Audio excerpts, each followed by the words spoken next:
Assalamualaikum warahmatullahi wabarakatuh. Perkenalkan, nama saya Sarifah Nurvila, peserta Latsar CPNS Angkatan ke-16 tahun 2020. Ini adalah video saya yang ketiga yang akan membahas tentang analisis isu kontemporer. Pada materi analisis isu kontemporer ini, secara umum ada 3 topik yang akan dibahas secara singkat, yaitu yang pertama, revolusi industri 4.0, yang kedua, membangun generasi milenial tanpa narkoba, yang ketiga, menjaga persatuan dan kesatuan bangsa dengan menangkal radikalisme.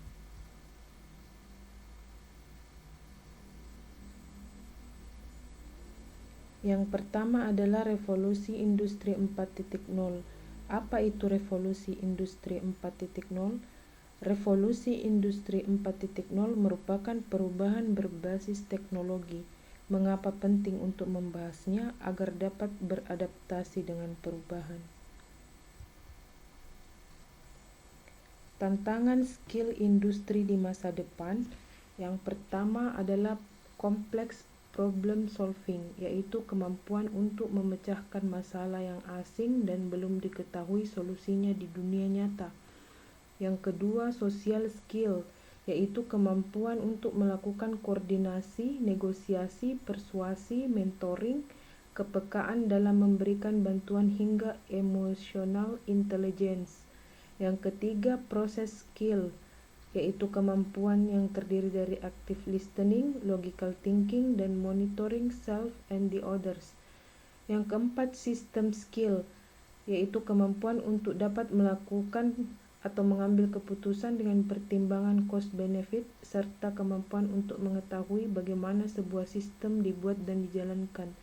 Dan yang kelima, cognitive abilities, skill yang terdiri dari skill cognitive flexibility, creativity, logical reasoning, dan lain-lain. Tuntutan masyarakat di era digital diantaranya: 1. Menginginkan pelayanan yang serba cepat, kemudian aksesibilitas pelayanan yang tinggi. Yang ketiga, biaya mendapatkan pelayanan semakin murah dan adanya transparansi informasi publik. Menerjemahkan revolusi industri 4.0 ke dalam birokrasi. Prakondisi yang harus disiapkan agar tidak menimbulkan ekses negatif. Yang pertama, etos kerja. Yang kedua, pola pikir atau mindset. Yang ketiga, budaya. Dan yang keempat, kesiapan infrastruktur. Strategi dalam menghadapi era digital, bagaimana merespon masa depan. Yang pertama, komitmen peningkatan investasi dan pengembangan digital skills. Yang kedua, learning by doing. Yang ketiga, menggali bentuk kolaborasi baru bagi model pendidikan. Yang keempat, kolaborasi antara dunia industri, akademisi, dan masyarakat. Yang kelima, menyusun kurikulum pendidikan yang telah memasukkan materi terkait human digital skills.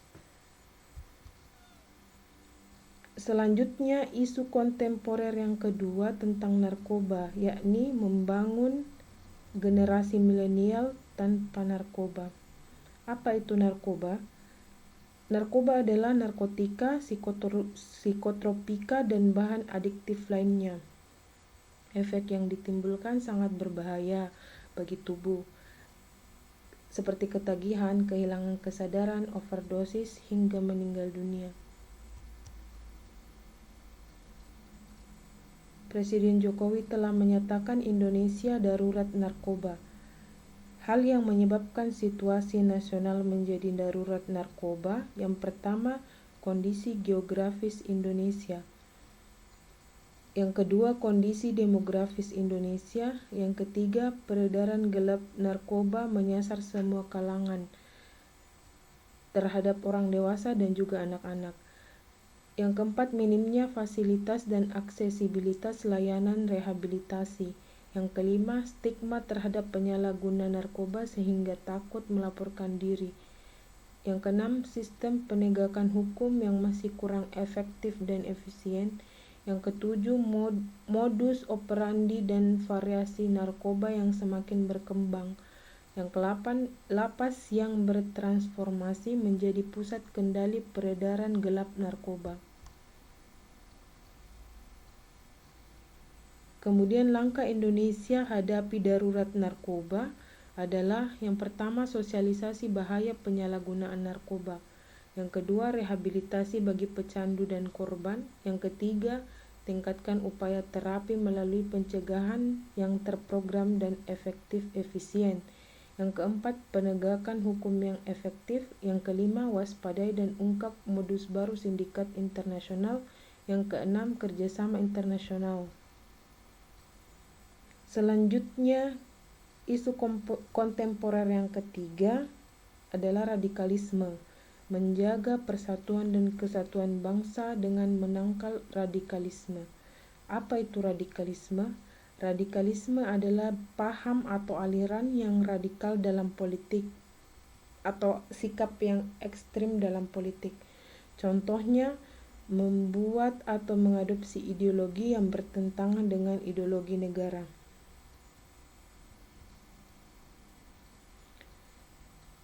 Tempat yang rentan rekrutmen kelompok teroris. Yang pertama, rumah ibadah yang menyebarkan paham atau aliran yang menebar ajaran kekerasan.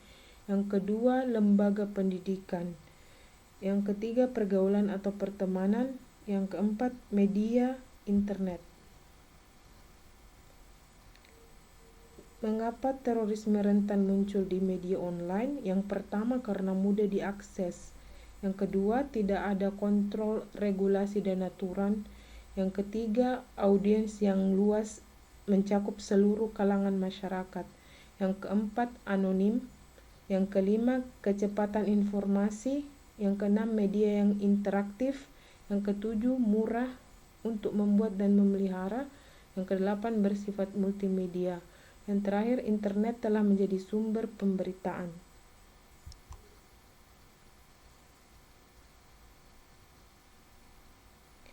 Peran seluruh elemen masyarakat agar bersatu untuk menangkal radikalisme dan terorisme.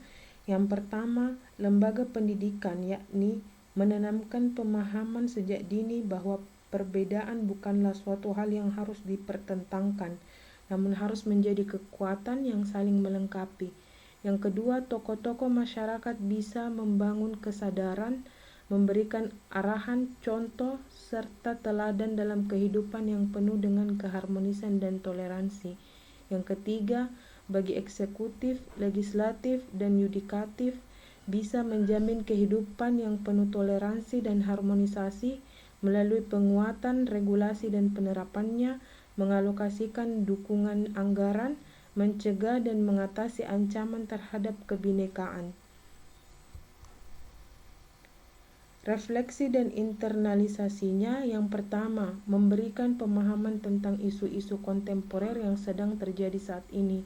Yang kedua, harus menyesuaikan diri dengan perubahan dan inovasi revolusi industri 4.0.